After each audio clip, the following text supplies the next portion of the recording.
கும்பராசி அன்பு சகோதர சகோதரிகளுக்கு என்னுடைய அன்பான வணக்கம். நேர்களே, கும்பத்தில் பிறந்து பல சங்கடங்களை சந்தித்து போராடுகின்ற அத்தனை கும்பராசிக்காரர்களுக்கும் இப்ப கால நேரம் எப்படி இருக்கு அப்படின்னு பார்ப்போம். பொதுவா எல்லாரும் சொல்றது உண்டு. என்ன?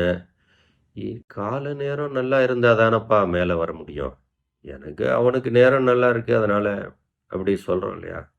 அந்த மாதிரி இப்போ கும்பராசிக்காரர்களுக்கு நேரம் எப்படி இருக்கு? என்ன நடக்கும் அப்படின்னத நம்ம பார்ப்போம் இந்த பதிவுல. கும்பத்தை பொறுத்த வரைக்கும் ஜன்மத்துக்குள்ளேயே ராகு. சரி. 2ஆம் இடத்துல சனி.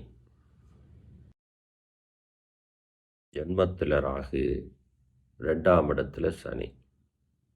அப்போ நமக்கு சுகத்தையும் லாபத்தையும் செல்வத்தையும் தருகின்ற இடத்துக்குள்ள சனி இருக்கார்.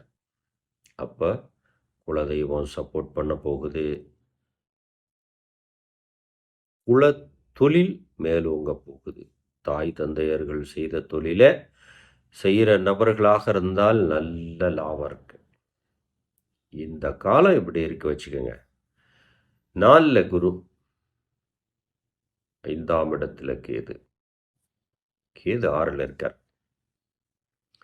அப்போ எதிரிகள், அதாவது எப்படின்னா நம்மளை முன்ன விட்டு பின்ன பேசக்கூடிய நபர்கள் நம்ம காதுபடவே பேசுவாங்க. அது மாதிரியான ஒரு நேரம் இருக்கு கும்பத்துக்கு. சரி, இப்போ தவறான பழக்கம் உள்ள குழந்தைங்க வீட்டில் உருவாயிடுவாங்க. அதாவது எப்படின்னா கும்பராசிக்காரங்களுடைய குழந்தைங்களை கவனமாக பார்க்கணும். ஏன்னா அவங்கள் தவறான பாதைக்கு போகக்கூடிய வாய்ப்பை சூழ்நிலை உருவாக்கிறோம். சரி, கும்பத்துக்குள்ளே இருக்கக்கூடிய நபர்கள் பொருளாதார வல்லுநர்களாக, அதாவது ஷேர் மார்க்கெட், பங்கு சந்தை, இந்த மாதிரி தொழில் செய்யக்கூடிய வாளுக்கு நல்ல லாபம் கிடைக்க போகுது. அரசியலுக்குள்ளே இருந்தீங்க கும்பராசிக்காரா, ஆணும் பெண்ணும் அரசியல் பொது வாழ்க்கையில் ஈடுபட்டுக்கிட்டு இருந்தீங்க அப்படின்னு சொன்னால் நிச்சயமாக ஒரு எதிர்காலம் உண்டு. இப்போ சரி, வீட்டில் இருக்கக்கூடிய பெண்கள், அரசாங்க வேலையில் இருக்கக்கூடிய ஆண்கள் பெண்கள், இவர்கள்லாம் பொன் பொருள் வாங்கக்கூடிய யோகம் இப்போ இருக்கு கும்பராசிக்கு. சரி, கலைத்துறை சினிமா துறைகளில் நல்ல அதிர்ஷ்ட வாய்ப்பு இருக்கு. செல்வ நிலை உயரும். சரி, குலதெய்வத்தோடைய அருள் இப்போ உண்டு.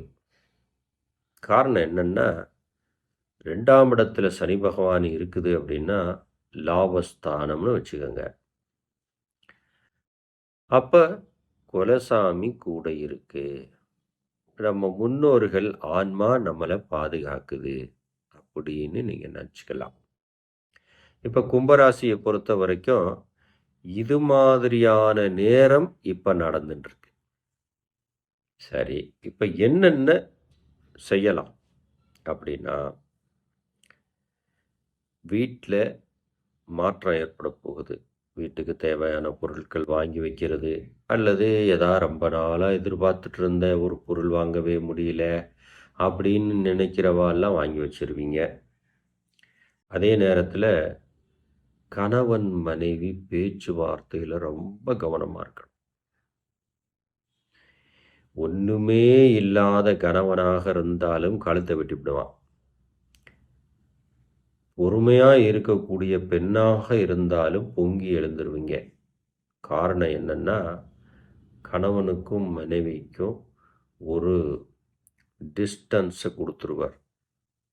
அந்த மாதிரி நேரமாக இருக்கு. கும்பராசிக்காரங்க எங்கே கவனமாக இருக்கணும்? வீட்டுக்குள்ள கவனமாக இருக்கணும். அக்கம் பக்கத்து வீட்டுக்காரங்கள்ட்டையும் நாம் கவனமாக இருக்கணும். ஏன்னா இப்படி தான் வம்பு வரும். இப்போ நம்மளை ஒருத்தன் கெடுக்க நினைக்கிறான்னு வச்சுக்கோங்க. எங்கேயோ தூரத்துல இருக்கிறவன் டக்குன்னு கெடுக்க முடியுமா? யோசிப்பான்ல. அவ்வளோ தூரத்துல இருக்கான். நம்ம அவன எப்படி பண்றது? பார்க்கணும். அவன் கூட யார் இருக்கா? அவனுக்கு சப்போர்ட் இப்படி யோசிப்பான். அப்போ அவன் வந்து கெடுக்க முடியாது.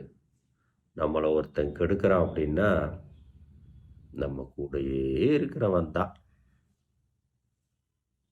புரியுது இல்லையா? அப்ப கும்பராசிக்காரங்க என்ன பண்ணணும்? அக்கம் பக்கத்துல கவனமா இருக்கணும்.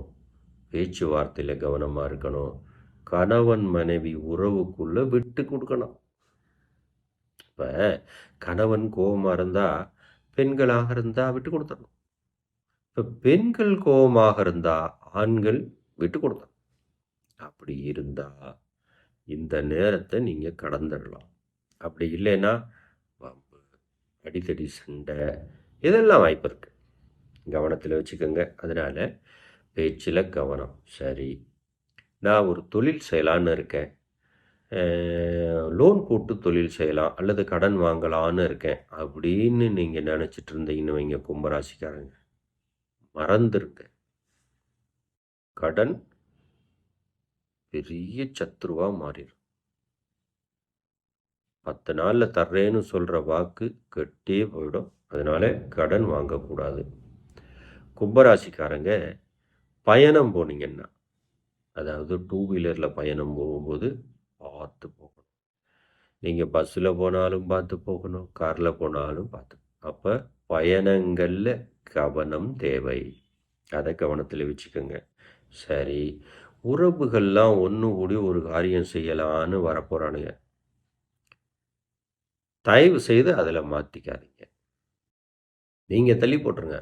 அப்பா நீங்கள் போங்க, எனக்கு கொஞ்சம் உடம்புக்கும் நல்லா இல்லை, அதனால் நீங்கள் செய்யுங்கப்பான்னு விலகிடணும். ஏன்னா உறவுகள் ஒன்று கூடி மொட்டையடிக்கக்கூடிய வாய்ப்பெல்லாம் இந்த நேரத்தில் கும்பராசிக்கு இருக்கு.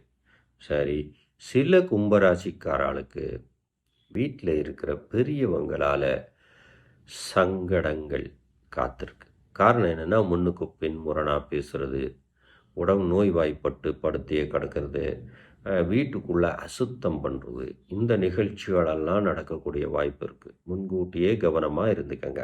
சரி, தொழில் நன்னா நடக்கும். வியாபாரிகளுக்கு நல்ல ஒரு லாபம் கிடைக்கும். அதில் மாற்றம் கிடையாது. ஏன்னா 2ஆம் இடம் கொலைசாமின்றதுனால நல்ல ஒரு லாபம் இருக்கும். இதுவரைக்கும் நாம் பார்க்காத லாபத்தெல்லாம் பார்க்கக்கூடிய அளவில் தான் இருக்கு. அப்போ கும்பராசியை பொறுத்த வரைக்கும் நேர காலம் இப்படி இருக்குது. இதை நீங்கள் கவனத்தில் வச்சுக்கிடணும். சரி, என்ன சங்கடம் காத்திருக்கு அப்படின்னு நம்ம பார்த்தோம் அப்படின்னு சொன்னால், கும்பராசிக்காரங்களுடைய அம்மா அப்பா இருந்தாங்கன்னா அவங்களுடைய உடல்நிலையில் ரொம்ப கவனம் செலுத்தணும். ஏன்னா இந்த நேரத்தில் அவங்களுக்கு சங்கடம் காத்திருக்கிறது. அதே மாதிரி கைகளில் அடிபடுறது, கீழ் முதுகு தண்டுவடத்தில் வலி வர்றது, இதெல்லாம் இருக்கு.